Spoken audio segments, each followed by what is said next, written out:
تعالوا نعمل الترند اللي مكسر الدنيا.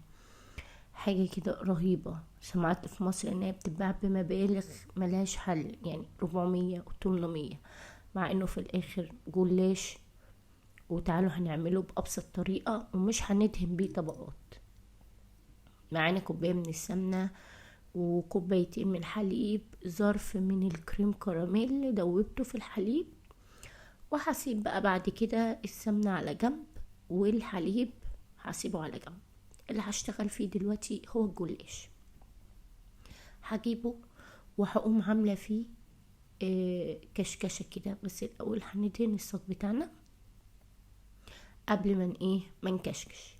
يلا بينا نكشكش، عشان كده سموها المكشكش. شايفين؟ هنلم كده الجلاش بالطريقة دي. وممكن نعمله بحاجة تانية كمان. فاكرين زمان لما كنا بنعمل المروحة؟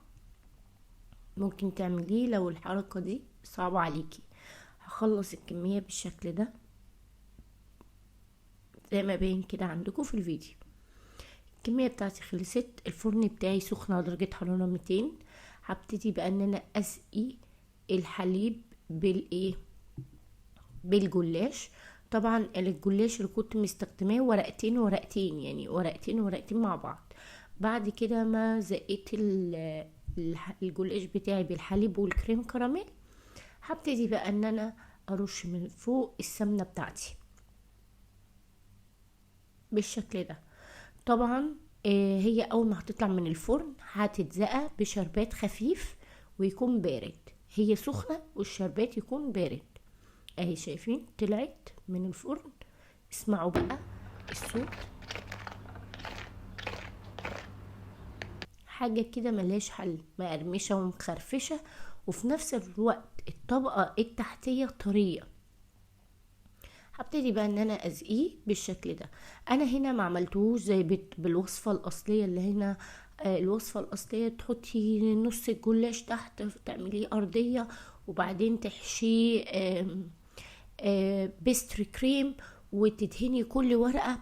لا، دي طريقة سهلة واقتصادية، مش هتاخد منك ولا وقت ولا مجهود ولا تكلفة. حاجة كده رهيبة. ما تدهنيش الطبقات وهتاكلي احلى كشكشة وبمقادير مظبوطة وبتكلفة اقل من بره. بكلم فتنيش حاجة يعني على الاسعار اللي الواحد بيسمعها. شايفين؟ بعد كده زينتها بقى بشوية مكسرات، فستق، ممكن الورد اللي طالع ده الجميل اللي لونه موف.